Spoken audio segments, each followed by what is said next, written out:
የጎረቤት ሀገርን ተጠቅመን እንኳን የራሳችንን በባህር ላይ የመጠቀም ዓለም አቀፍ ባህርን የመጠቀም በዩኤን ስምምነት መሰረትም እሱን እንኳን እንዳናገኝ ሁሉም በሚባል ደረጃ ጎረቤቶቻችን ጫና በማሳደር ይታወቃሉ። ኢትዮጵያ ለቀይ ባህር አዲስ ሀገር አይደለችም። የኢትዮጵያ ኢኮኖሚ ግዝፈቱ ያደገ የሄደበት ፍጥነት በዚሁ የሚቀጥል ከሆነ ምናልባት 7 በቃ በተለያየ ደረጃ 7 ወደቦች አስፈልጓታል። ኢትዮጵያ ብትጠይቅ አግባብነት ያለው ጥያቄ ነው ወደሚለው ወስደናል።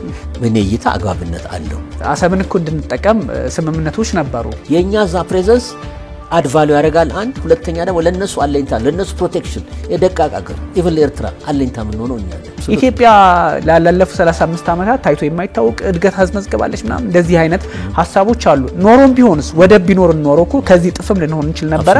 በጊዜ የነበሩ ጀብሃ በላቸው አልዋህድ በላቸው ለተለያዩ ተቋሚ ፓርቲዎችና የሚደግፉ ኢትዮጵያ ውስጥ በደርግም ጊዜ ለአመታት የኖሩ ሰዎች ነበሩ። እስካሁን ያለ ባህር በር እዚህ ድረስ የመድረስ እድሉ ሊኖረን ይችል ይሆናል።